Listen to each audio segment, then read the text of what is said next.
Hi everyone, I'm Marissa Jensen, a student from UC Berkeley studying data science and business. Today I'm interviewing Ted Chai, Chief of Staff at Recall.ai, the API for meeting recording, powering AI copilots, agents, and sales tools, which recently raised a 38 million Series B led by Bessemer. Ted, to start us off, could you introduce yourself and tell us a little bit about Recall.ai and your role as Chief of Staff? Yeah, absolutely. Thanks, Mari, and great to be chatting with you.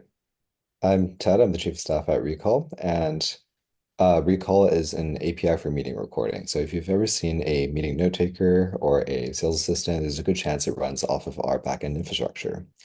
As chief of staff, I mainly run finance and operations, but the easier way to think about this is I lead whichever function is the most broken at any given time. So I led finance through our Series B before we had a head of finance, a little bit of product, a little bit of RevOps. It is probably the most high stakes rotational program I've seen.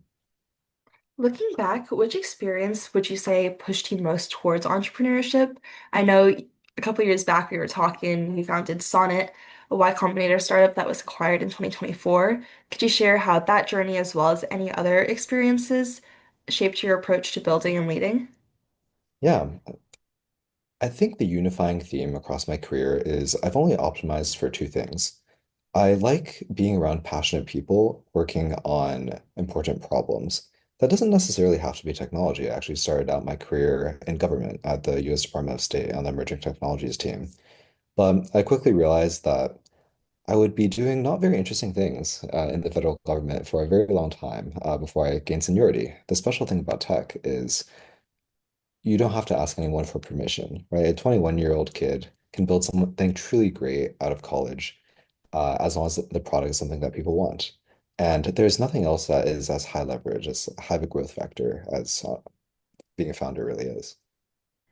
Could you walk us through Recall's value proposition, the problem that you're solving, how you guys are approaching it, and what your solution is? Yeah, this is a bit of a niche problem, but if you've ever tried to build anything using meeting data, so this is anything from Zoom, Google Meets, Teams, it is a really big pain ingesting that data, getting that data out. You essentially have to spin up your own servers, build boutique software for each one of these different platforms, and maintain it to a very high degree of reliability. That is a huge pain, and that is entirely unstrategic. Kind of like if you're starting a cookie shop and you had to manufacture your own ovens. Nobody wants to do that, right? So what we're able to do is we hand it to you on a usage-based model. How would you say you differentiate yourself from your competitors, and what is your competitive advantage? Yeah, the really great thing about startups is that when you start out, there's actually not much competition. Even today, we have not lost any substantial deals, and that's because the market is really non-obvious, right? Where it was not very easy to fundraise 3 or 4 years ago for this company. VCs didn't understand the market size. And as a result, your competitors also think that there's no need to compete with you in this non-existent market. Nowadays, the market is a lot more established. Our revenue is substantially higher, so there's a couple of new entrants. But for usage or for infrastructure companies, there is very little incentive for your customers to use the second best infrastructure company, right? Nobody's trying to use the second best PG&E. The winner takes all in these markets. If you had to credit just one or two factors to Recall's traction so far, what would they be? I know you've talked a lot about finding your spot in the market and making sure you're in an area where you're able to tailor towards your competitors. Would you say that's one of the pieces? I would actually say that there are greater macro factors at play here. If I had to just name one, it would be the rapid improvement in LLM performance, right? If you think about this industry, conversation AI has existed for a while. Otter AI, Fireflies, that entire franchise, I believe they were founded in 2016, so it's been what, a decade, right? And these companies used to advertise to their customers that they had a team of machine learning PhDs who were building these like custom transcription models, right, to transcribe the audio and summarize the meetings. You would have some companies that would advertise that they have like a bunch of really like boutique fancy ways that they process the data.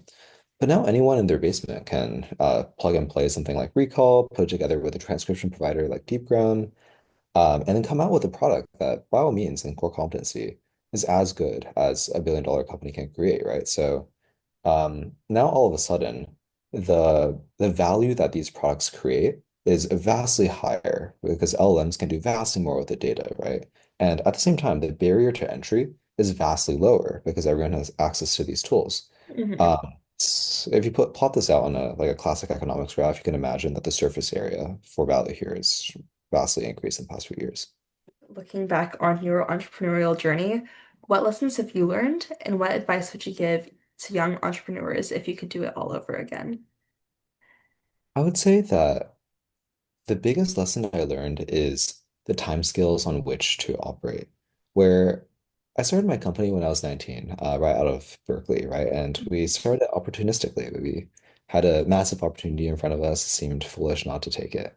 And I think it was a great decision at the time. But what I do regret is we were thinking on the time scales of months, instead of in decades. On Hmm. average, building a truly generational SaaS company takes, I believe, 11 or 12 years to IPO. And that's just IPO is just a starting point. So if you're starting a company, you have to be willing to make that your life's work. Whereas we would be a bit impatient if things weren't working out within, say, 10 months.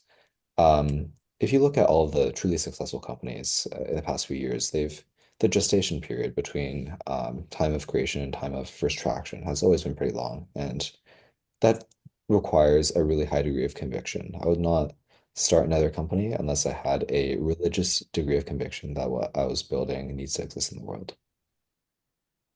And then what would you say is the hardest thing about being an entrepreneur, and how do you personally manage that? Yeah, when you're starting a company, your identity is tied to the corporation, right? It is a reflection of self in the same way that your fashion or your friends are. So if the company, say, isn't doing very well, which most companies a year or two from creation aren't, that ends up feeling like a reflection of your intellect, right? Your accomplishments. Uh, Hmm. that's hard for me as well as a lot of my friends in the industry. Um, I think the easiest way to deal with this is just to have other sources of meaning in life, right? Like having a robust sense of identity outside of work, knowing who your friends are, knowing what else makes you feel fulfilled. That keeps you going through the tough times. Thank you so much for your time today, Ted. It was so great talking with you, and that wraps up all the questions that we had.